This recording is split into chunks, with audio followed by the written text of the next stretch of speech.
Assalamualaikum warahmatullahi wabarakatuh. Waalaikumsalam warahmatullahi Kembali wabarakatuh. lagi di podcast WNBL edisi Ramadan. Kali ini bersama dengan Bapak Muhammad Saufi. Pada episode kali ini kita akan membahas mengenai pertanyaan-pertanyaan seputar bulan Ramadan, Bapak. Jadi Bapak, ada beberapa pertanyaan yang masuk lagi melalui media sosial Instagram, lebih tepatnya kemahasiswaan.unbl, Bapak. Sama juga ada beberapa pertanyaan titipan melalui tim podcast kreatif WNBL. Gitu. Kirain Izin, Bapak, titipan apa tadi? bukan titipan pertanyaan aja, Pak. Izin Bapak Ya, silakan, Bang membacakan pertanyaannya, Bapak. Untuk yang pertama, Bapak, apakah gibah atau membicarakan seseorang di depan ataupun di belakang orang itu membatalkan puasa? Ini tentang gibah, Bapak. Boleh, Bapak? Gibah ya. Nggih. Gibah ini adalah membicarakan orang lain tanpa sepengetahuan orang itu. Nah, itu adalah gibah. Jadi kita membicarakan orang ketiga walaupun apapun ya terkait apakah positif atau negatif, sebenarnya itu adalah gibah. Namun ketika positif itu tidak terlalu dilarang kalau kita mengambil ibrah di dalamnya. Nah, tapi kalau niatnya untuk menjelek-jelekkan, nah ini yang akhirnya larinya ke gibah. Lalu pertanyaannya, apakah gibah itu membatalkan puasa atau tidak? Nah, Rasulullah SAW bersabda, homsun yuftirnas shaim. Ada 5 perkara yang membatalkan puasa. Salah satunya ialah al-ghibah, gibah. Nah, jadi Rasulullah menyampaikan bahwa puasanya tidak batal. Secara lahiriahnya puasanya tidak batal, karena yang membatalkan puasa itu kan memasukkan ke lubang-lubang yang ada di sekitar tubuh kita, apapun yang kita masukkan itu membatalkan puasa secara zahir. Namun secara pahala yang tidak kita lihat ya, nah ghibah itu bisa menghilangkan nilai puasa kita di hari itu ketika kita menggibah seseorang. Makanya lebih baik, kata ulama kan lebih baik tidur ketimbang kita jaga namun menggibah kesana kemari terkait kejelekan-kejelekan orang lain. Sehingga akhirnya gibah itu sangat dihindari di bulan puasa, di bulan Ramadan. Tahanlah untuk 1 bulan kan, kita jangan menguya-nguya bahasa Banjarnya atau menjelek-jelekan orang lain di saat orang itu tidak ada. Nah, sebulan itu saja kita menahan gibah, karena sayang sekali ketika mungkin gibah di hari itu menghilangkan nilai puasa yang luar biasa besar ya. Andai kita bisa melihat pahala itu langsung dinampakkan oleh Tuhan, namun kita percaya dengan hal-hal yang gaib, diwajibkan itu orang beriman, lalu akhirnya seandainya kita misalnya anggaplah pahala puasa itu 1 bongkah emas, kehilangan kan kita akan sayang, rugi banget. Nah, namun sebenarnya pahala puasa itu lebih besar dari itu, namun tidak terlihat. Nah, jadi kita anggap saja seperti itu, sehingga kita bisalah mengurangi, dan mudah-mudahan setelah Ramadan pun itu menjadi kebiasaan yang akhirnya menjadi hal-hal positif yang kita jalani, dan kita menjadi orang yang husnul khotimah sebagaimana doa-doa yang selalu kita panjatkan setelah sholat. Itu Bang Edes. Baik, jadi pada intinya untuk gibah itu tidak membatalkan puasa Bapak ya, tetapi menggugurkan pahala-pahala. Ya, tidak diwajibkan untuk mengulang puasanya ketika gibah. Walaupun dari sahur sampai berbuka itu gibah terus, tidak membatalkan puasa secara zahir dan tidak diwajibkan untuk mengqadha. Namun dikhawatirkan menghilangkan pahala puasanya tadi.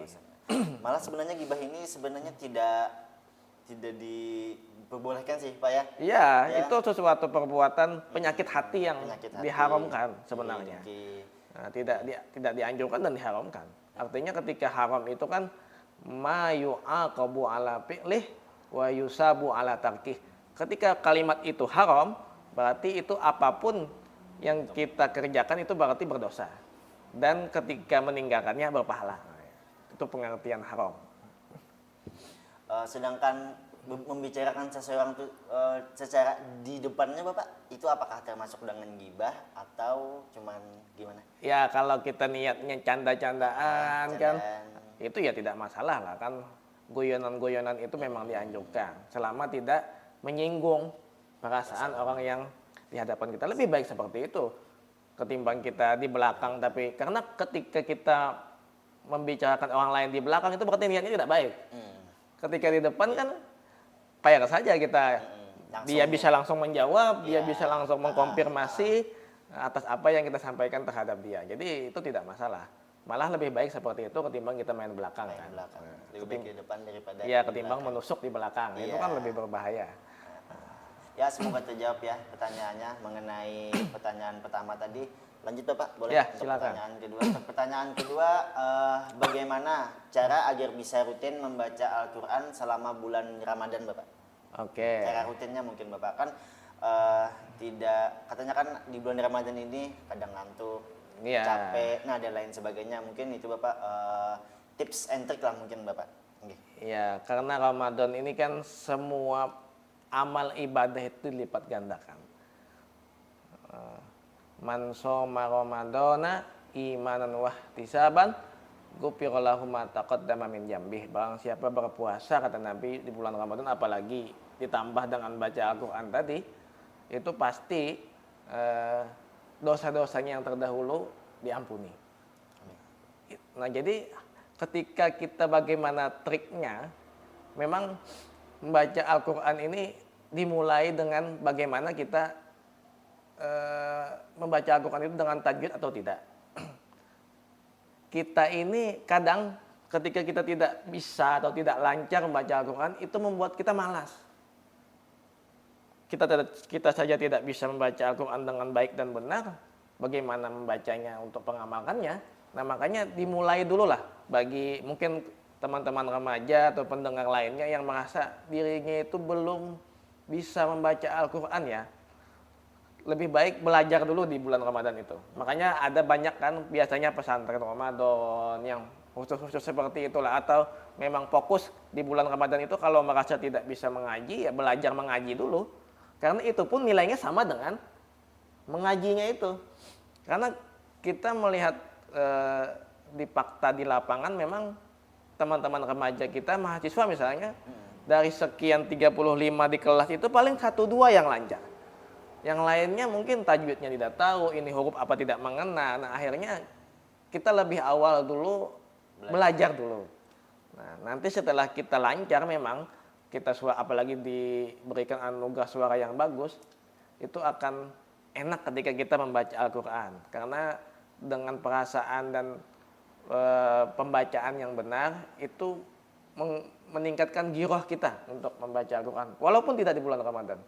Nah, jadi salah satunya pesan saya untuk teman-teman sekalian, kalau merasa memang belum lancar, lancarin dulu, belajar dulu, karena pahalanya sama dengan orang-orang yang sudah lancar, sehingga bulan Ramadan itu tidak terjebak dalam hal-hal yang sia-sia, seperti misalnya main game dan lain-lain. Walaupun tidak masalah juga, ada waktu-waktu untuk kita refresh diri kita terkait main game. Itu boleh-boleh saja, namun ketika bulan Ramadan ya sempatkanlah untuk membaca Al-Quran walaupun 1 ayat. Nah, kalau bisa lebih lagi ya bagus lagi, 2 ayat atau selembar atau 2 lembar bolak-balik. Nah, itu lebih bagus karena setiap huruf itu, waduh, andai kita bisa menyatakan pahalanya di dunia ketika di bulan Ramadan ini ya Bisa ya. Wah, kita kayaknya sudah ingin meninggalkan dunia ini karena cukup kayaknya dengan itu kebahagiaan di akhirat yang mungkin kita tidak rasakan dan tidak kita dapatkan seumur kita di dunia ini. Dengan mudah saja sebenarnya, dengan membaca Al-Quran 1 ayat saja. Itu yang kita usahakan mungkin 70-80 tahun di dunia tidak seperti itu pemberian Tuhan. Nah, makanya kita harus percaya dengan hal-hal itu dan pemberian-pemberian Tuhan yang luar biasa terkait ibadah-ibadah kita yang kita lakukan dalam Ramadan, khususnya untuk membaca Al-Quran. Oke, baik Bapak. Intinya kita semua bagi yang masih belum bisa atau masih belum terlalu lancar membaca Quran, yuk kita sama-sama untuk belajar terlebih dahulu. Itu dulu lah. Itu dulu Pak ya. Bagi yang lancar, nah Silakan dilanjutkan. lanjutkan selanjutnya. Selanjutnya. Mungkin ya tambahan ini Pak dari saya. Kan kata Bapak tadi itu walaupun 1 ayat. Sedangkan misalkan ada amalan Pak terkait di malam Jumat kan kita membaca surah Al-Kahfi. Ya. Nah, dalam satu minggu misalkan kita cuma membaca surah itu saja Bapak, bagaimana tanggapan Bapak? Apakah itu termasuk dengan rutin membaca Al-Quran atau bagaimana? Oke. Ya itu kan terkait fadilah ya. Fadilah ketika kita membaca Al-Quran surah Al-Kahfi, katanya, kata Nabi dan kata ulama juga untuk memperkuat itu, orang-orang di langit itu kenal dengan kita. Karena cahaya kita itu menembus dunia mereka. Jadi mereka melihat kita itu orang yang terang, oh berarti orang ini baik. Nah itu fadilah salah satu membaca surah Al-Kahfi di malam Jumat atau hari Jumat. Nah itu hanya fadilah, bukan rutinitas. Kita berarti membaca itu hanya untuk mengambil fadilah itu. Nah, dan itu bagus. Kita tidak menyalahkan itu, namun untuk rutinitas membaca Al-Quran itu, walaupun namanya kan istiqomah. Al-istiqomah tuh khairun min alfi karamah. Ketika kita bisa mengistiqomahkan suatu amalan, nah itu lebih baik daripada karamat-karamat yang mungkin berjalan di air, terbang di udara. Nah, itu salah satunya. Sehingga seperti membaca Al-Quran tadi ya, paling tidak satu hari one day one ayat gitu. Satu hari satu ayat lah. Ya kan apalagi sekarang enak. Al-Quran itu ada di handphone kan. Ya, tidak perlu cari di lemari, tidak perlu bawa barang yang berat. Jadi baca saja satu ayat, bisa ditandain di Al-Quran di handphone itu kan bisa ditandain sampai mana kita membacanya. Dah cukup. Karena rasakan saja ketika kita memang merutinitaskan hal-hal baik itu setiap hari itu akan ada perubahan di kehidupan kita ya. Ya, misalnya saat ini mungkin kita sholatnya balang kambingan, baca Al-Qurannya jarang kecuali malam Jumat. Tapi itu udah bagus tuh kan. Nah namun coba kita ubah.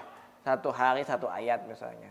Lalu sholatnya ya paling tidak di waktu itu lah. Jangan terlewat. Itu akan ada perubahan dan membuat hidup kita itu kaya tentram. Terasa Pak ya? Ya walaupun mungkin orang melihat kehidupan kita ini susah. Waduh, uyuhnya gawiannya tuh bulik turun pagi, bulik malam, tapi nya tenang.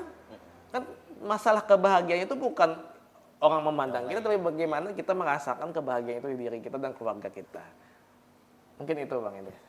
Siap, terima kasih Bapak atas jawabannya. Ya, semoga dengan apa yang Bapak jelaskan secara terang dan jelas tadi dapat membuka wawasan kita untuk meningkatkan diri dan keimanan kita. Amin ya Rabbal alamin. Serta membuat kita semangat dalam beribadah kepada Allah Subhanahu wa taala, khususnya pada bulan Ramadan tahun ini Bapak. Ya.